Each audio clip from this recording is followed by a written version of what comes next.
Bonsoir, chers amis téléspectateurs. C'est votre magazine French Mag, magazine hebdomadaire qui vous fait, comme chaque semaine, le résumé de l'actualité nationale et internationale en français.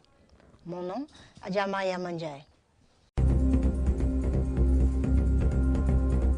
Nous allons débuter l'actualité nationale avec la cérémonie d'ouverture officielle de cette semaine du 20e anniversaire de la célébration de la Révolution du 22 juillet qui s'est déroulée au stade de Bakau et qui a été présidée par son Excellence, cher professeur Al-Hadji Dr Yahya Ejiji Jammeh Babli Mansar, et qui a été rejoint par de nombreux Gambiens venus des différents coins du pays.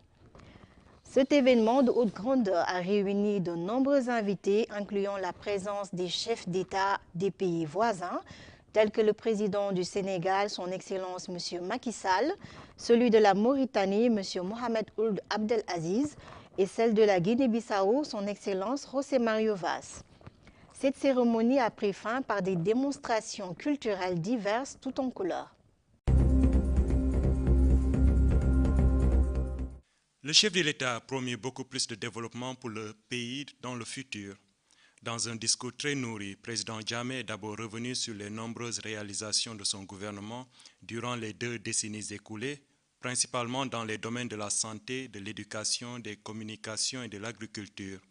Il a exprimé sa volonté de transformer la Gambie de son statut de pays sous-développé à celui de superpuissance économique d'ici quelques années. Cette intervention du chef de l'État a également touché la question de la religion, la Gambie se voulant un exemple en termes de tolérance religieuse et d'hospitalité malgré les différences religieuses. Le président Jammeh a tenu à rendre hommage aux citoyens qui ont toujours fait preuve de patriotisme et de dévouement désintéressé depuis l'avènement de la Seconde République. Une mention spéciale est allée notamment aux femmes pour leur constance aux idéaux de la Révolution. La jeunesse n'est pas laissée en reste puisque le gouvernement continuera à créer plus d'opportunités pour leur éducation et formation, de sorte à davantage les outiller pour faire d'eux des membres utiles et productifs de la société. Le président Jammeh a saisi l'occasion pour remercier ses homologues présidents du Sénégal, de la Guinée-Bissau et de la Mauritanie qui ont bien voulu participer à cette cérémonie. Leur présence témoigne des solides liens fraternels et d'amitié qui unissent leur gouvernement et peuple gambien.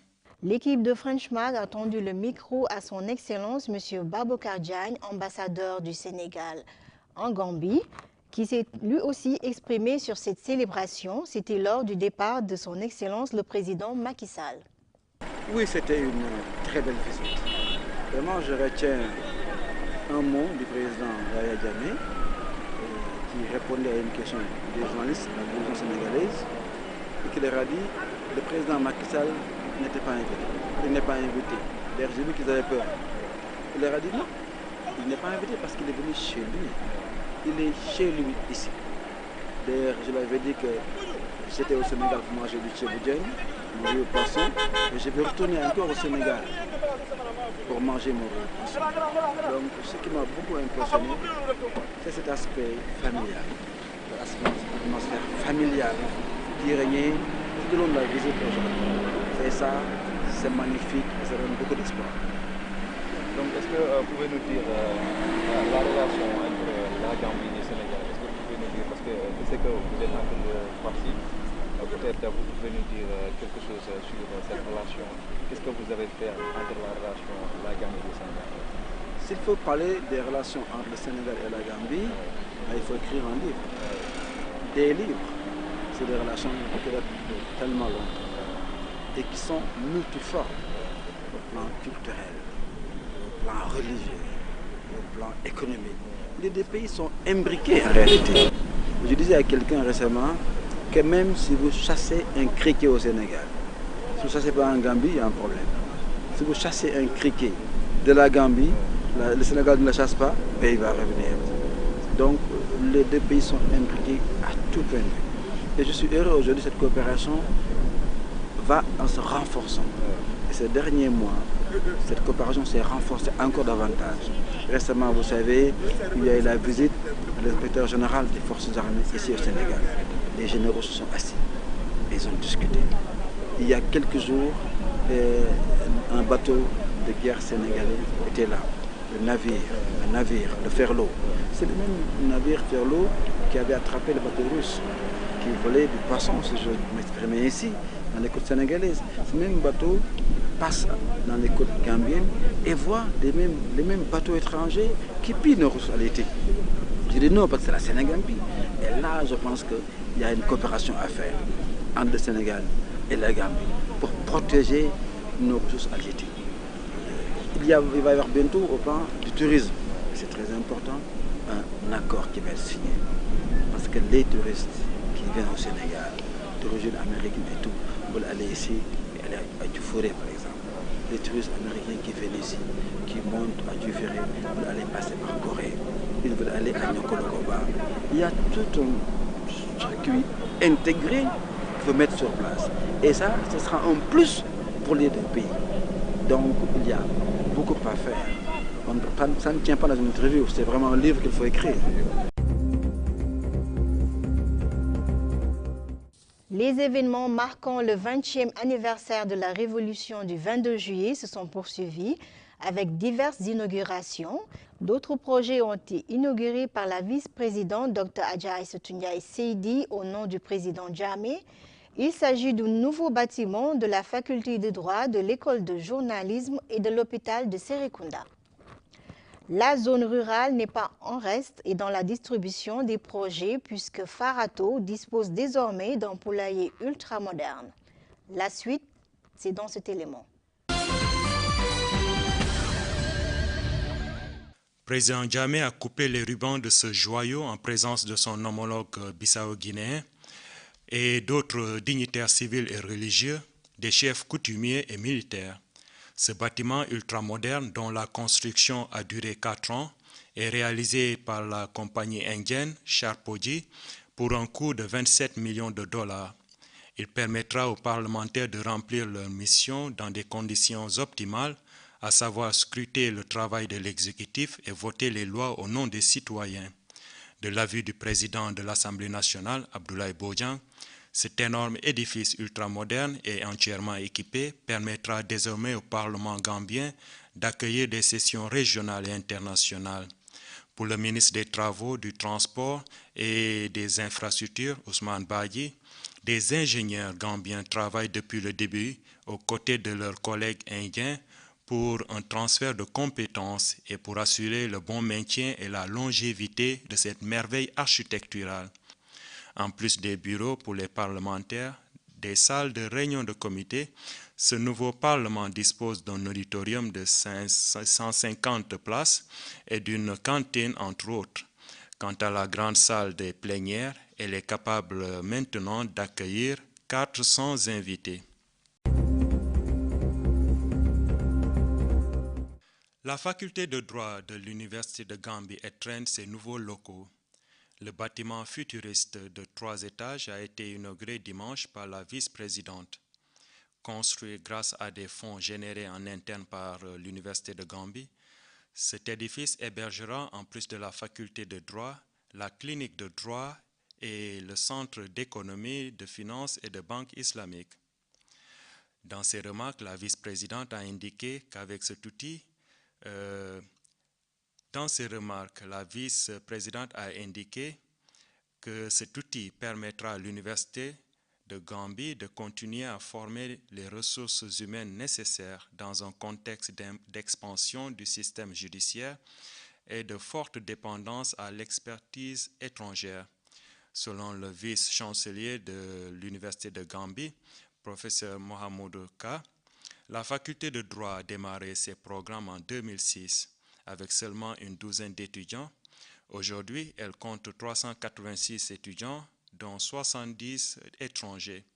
Cette faculté a formé jusqu'ici une centaine de juristes, des juges d'instruction, magistrats, avocats et autres militants des droits de l'homme qui occupent des positions clés dans les instruments juridiques du pays. Ensuite, Dr Adja Aïssatou Ndiaye Seydi a dévoilé la plaque de la toute nouvelle école de journalisme et médias numériques sise au campus de Kanifing et qui a ouvert ses portes le mois dernier. À côté de l'éducation, la santé est un autre domaine qui a connu beaucoup de progrès. Le dernier en date est l'inauguration mardi du nouvel hôpital général de Serekunda par la vice-présidente. Construit à hauteur de 42 millions de dalasi, cette structure est implantée dans la métropole la plus densément peuplée du pays et est les 7 hôpitaux de référence construits sous la Révolution. Selon Dr Adja Aïssatou Ndiaye Seydi, l'hôpital de Serekunda, grâce à sa capacité de 130 lits, contribue de manière significative à la réduction de la mortalité maternelle et infantile et partant aide à améliorer le statut économique et social de la population gambienne. La zone hors du Greater Banjul n'est pas en reste dans l'implantation de nouveaux projets, puisque Farato dispose à présent d'un poulailler ultramoderne construit par la compagnie Impasse Poultry. Selon les initiateurs, ce projet vient en appui aux efforts du gouvernement pour l'atteinte de l'autosuffisance alimentaire. Il permettra de former les communautés voisines en techniques avicoles et créera ainsi des emplois, en particulier chez les jeunes. En inaugurant ce poulailler, la vice-présidente a salué le partenariat public-privé qui a abouti à la réalisation de ce projet. Le ministre du Commerce, de l'Intégration régionale, de l'Emploi, Abdoulaye Diop, a inauguré le centre commercial mardi à Bakoté au nom du chef de l'État. Compte tenu de sa dimension, ce centre améliorera sûrement l'environnement des affaires dans le pays. Selon les promoteurs du projet, il y a 108 boutiques, des GAB, guichets automatiques de banque, 3 entrées principales, une vingtaine de toilettes publiques, 2 restaurants, un système de caméras de sécurité et une mosquée. Autre lieu, autre inauguration. Le ministre de la Santé et de l'Action sociale, Dr Omar Sy, a présidé la cérémonie d'inauguration de la deuxième phase de la clinique Afrimed en présence de Madame le gouverneur de la région Ouest, Aminata Sifai Aïdara. De l'avis de son propriétaire, Dr Omar Diagne, cette entreprise a été rendue possible grâce au travail, à la discipline et à la conviction qui ont animé ses promoteurs et avec le soutien financier du partenaire hollandais Gamle Medicare. Située à Broussoubie, cette clinique ouvrira 24 heures sur 24, 7 jours sur 7, avec un médecin de garde à tout moment. Le bâtiment du ministère de la Justice a fait peau neuve, plus spacieuse et beaucoup plus accommodant pour les robes noires et autres spécialistes du droit. Cet édifice a été inauguré par Balagaba Diakhoumpa, ministre des Affaires étrangères, au nom du chef de l'État. Les travaux de rénovation financés par le gouvernement gambien ont été menés par Gamworks et l'entreprise Competence, qu'on a félicité pour la qualité des travaux effectués. Selon les officiels, le système judiciaire a connu des réformes positives depuis la Révolution. Il est décentralisé dans toutes les régions du pays et tire profit de la récente création de l'école de droit, ce qui est une importante avancée.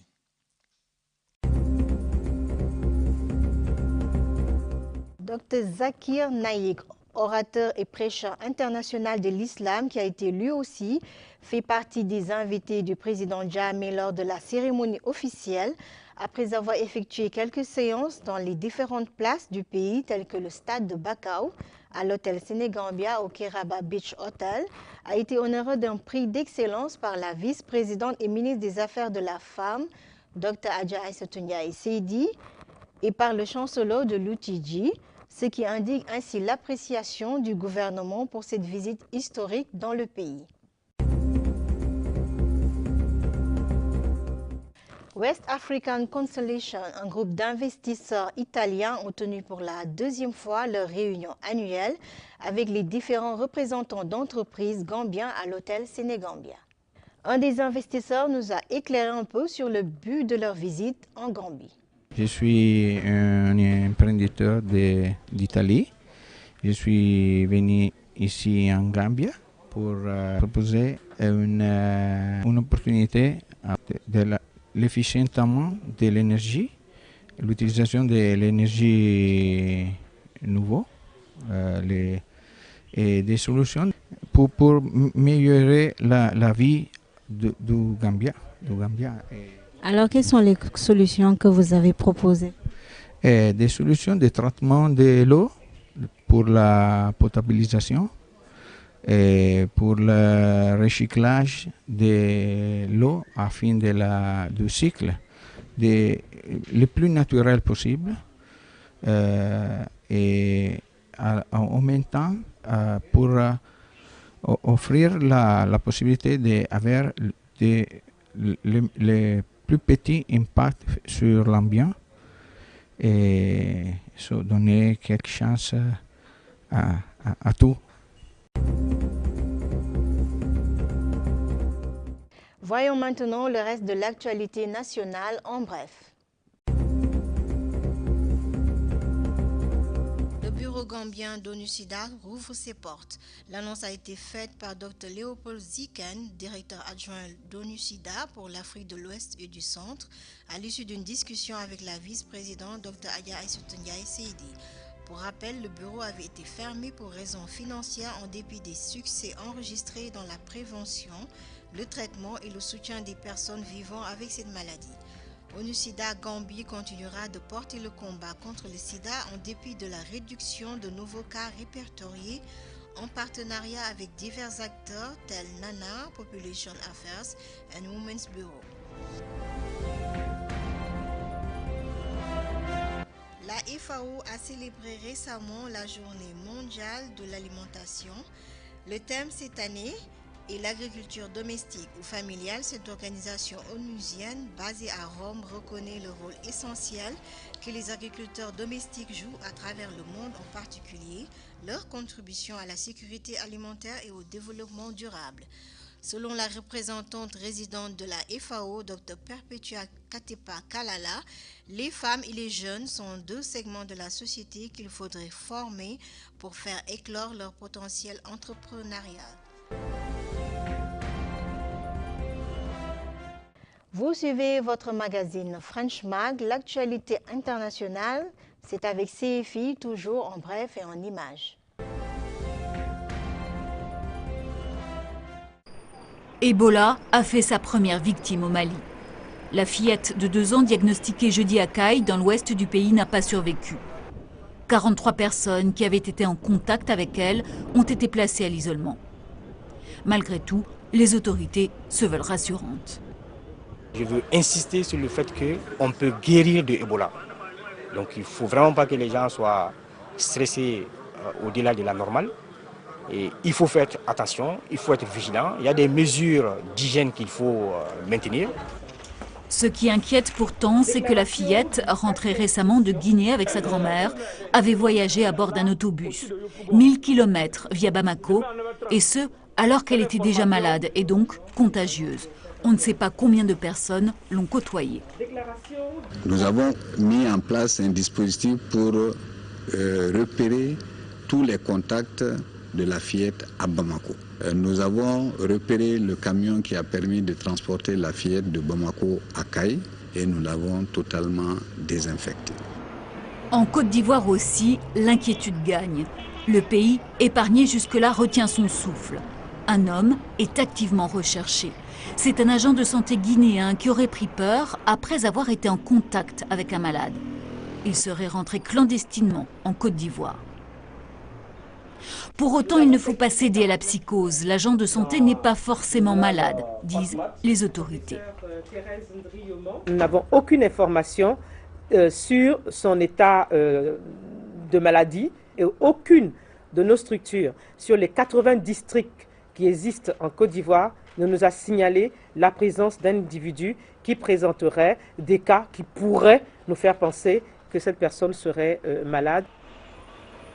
Pour rassurer, les autorités ivoiriennes ont ouvert à la presse les portes du centre Ebola, situé dans un grand hôpital d'Abidjan. Plus que jamais, la Côte d'Ivoire est sur le qui-vive, alors que le cap des 10 000 cas d'Ebola vient d'être franchi en Afrique de l'Ouest.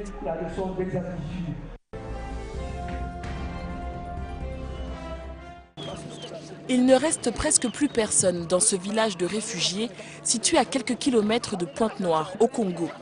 Après plus de 30 ans d'exil, ces familles originaires du Cabinda ont décidé de rentrer. Le conflit pour l'indépendance de cette enclave annexée par l'Angola est officiellement terminé depuis 2006. Nous repartons dans notre pays car on est mieux chez soi qu'ailleurs.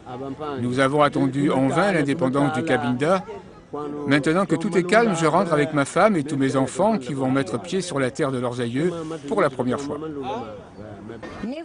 Nous sommes restés longtemps dans ce pays. Nous n'avons plus la force d'attendre le règlement du problème Cabindé. Voilà pourquoi nous avons décidé de rentrer. Les autorités congolaises et le Haut Commissariat aux réfugiés se chargent du rapatriement. Depuis 2 ans, ces citoyens angolais ne bénéficient plus du statut protégé de réfugiés et ont été invités à rentrer au Cabinda. À la frontière, ils sont accueillis par une délégation angolaise. C'est un acte positif parce que nos frères et nos sœurs sont revenus dans leur pays d'origine. Le pays est prêt pour les recevoir. Toutes les conditions sont réunies pour accueillir tous les réfugiés et les réinsérer dans la société angolaise. Les adultes passent un contrôle médical, les enfants sont vaccinés. Puis chacun échange sa carte de réfugié contre des papiers d'identité angolais. C'est une nouvelle vie qui commence au Cabinda.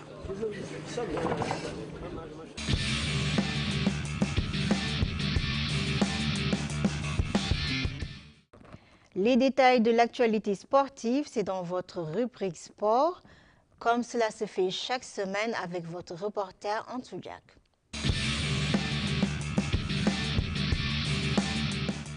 Alors, bonsoir amis téléspectateurs, c'est votre ami Ansou Diak pour vous présenter cette rubrique. Les lutteurs de cette région du pays se sont confrontés cette semaine pour la demi-finale. Cette édition a été entièrement sponsorisée par son Excellence Yahya Ejeje Jammeh Babli Manser lui-même. Suivons les reportages. Les luttes qui sont la deuxième sport après le marathon ont été les activités sportives durant l'événement de l'anniversaire du 22 juillet Révolution. Durant cet événement sportif, chaque région a eu à être représentée par son lutteur, dont les poids variaient entre 66, 86 et 120 kg parmi les 70 lutteurs. Le ministère Aliouké Jammeh a exprimé sa profonde gratitude au président Jammeh et parmi ces 20 lutteurs, il y aura le lutteur Leket et Valdo. Championnat Real de Banjul en Gambie a annoncé son attaquant talentueuse milieu de terrain Famara Djedju quittera le pays aujourd'hui pour Italie, où il réalisera des essais de 3e niveau US Ceremonies. Voici les détails. Comme l'un des talents les plus jeunes et les plus brillants à avoir émergé en Gambie, va passer les 4 prochaines semaines à Lombardy, au nord de l'Italie, car plusieurs pays européens sont revenus avec une offre. Mais il était de Crémone qui est venu avec un intérêt plus a déclaré le club dans jeudi. Le communiqué ajoutait que Famara n'est pas nouveau pour l'environnement européen, comme il était en formation en Belgique pendant 2 mois avec le RS. William Abraham a commenté Famara est un joueur qui a toutes les possibilités de se rendre à la partie supérieure. Il possédait de bonnes compétences de contrôle de la balle et un vainqueur capable, et nous lui souhaitons tout le meilleur en Italie.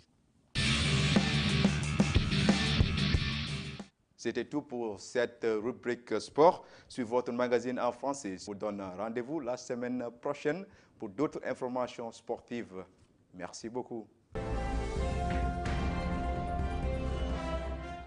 L'importance du beurre de karité est le thème cette semaine dans votre rubrique santé.